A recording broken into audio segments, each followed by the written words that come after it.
AI ক্যামেরার সড়ক আইন অমান্য করার প্রবণতা ও চাঁদাবাজি বন্ধ হবে এমন আশা করছেন স্বরাষ্ট্রমন্ত্রী সালাউদ্দিন আহমদ।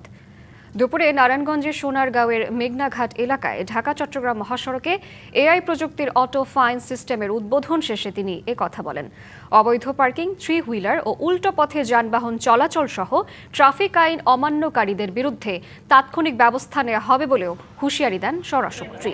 মহাসড়কের নারায়ণগঞ্জের সাইনবোর্ড থেকে চট্টগ্রাম সিটি গেট পর্যন্ত 250 কিলোমিটার এলাকার গুরুত্বপূর্ণ স্থানে 1427টি এআই ক্যামেরা স্থাপন করা হয়েছে।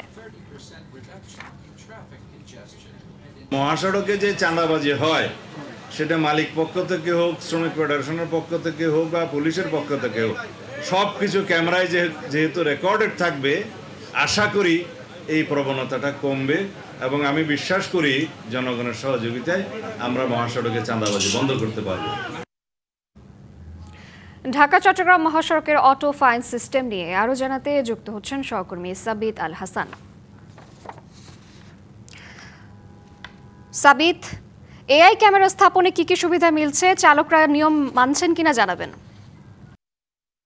মহাসড়কের সানারপাড় এলাকায় এবং এখানে প্রতিনিয়ত বিপুল সংখ্যক গাড়ি আসলে ঢাকা এবং চট্টগ্রাম মুখের দিকে চলে যায় এবং আমার পেছনে দেখতে পাচ্ছেন যে মহাসড়কের যে এই চিত্র, যে দ্রুত গতিতে যানবাহন চলছে, এই মহাসড়কের এই অবস্থা থেকে কিন্তু আমরা যে সকল যানবাহনগুলো উল্টো পথে চলাচল করে বা গতি মেনে চলাচল করে না, তাদের নিয়ন্ত্রণ করার জন্য কিন্তু এবার সরকার এআই প্রযুক্তি ব্যবহারে প্রায় 4200টির মতো ক্যামেরা বসাতে যাচ্ছে।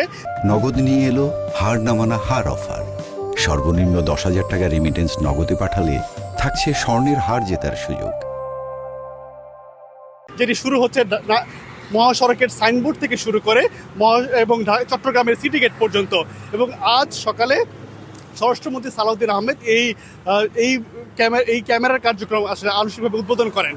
ক্যামেরার সাথে জড়িত হাইওয়ে পুলিশ সদস্যরা আমাদেরকে যেটি জানিয়েছেন যে প্রায় 4,000-এর মতো যে ক্যামেরাগুলো রয়েছে, সেই ক্যামেরাগুলো গত 1 বছরের বেশি সময় যাবৎ তারা পর্যবেক্ষণ করেছেন এবং পর্যবেক্ষণের পরে আজকে আনুষ্ঠানিকভাবে এই কার্যক্রম শুরু হতে যাচ্ছে। আমি এখানকার যারা বাসিন্দা রয়েছে তাদের সাথে আমি এখানকার বেশ কয়েকজন যাত্রী এবং চালকের সাথে কথা বলেছি, তারা বলছেন যে এই বিষয়টি তারা সাধুভাবেই নিচ্ছেন। এই ছিল নারায়ণগঞ্জের মহাসড়ক থেকে আমার কাছে সবশেষ তথ্য। ধন্যবাদ আপনাকে।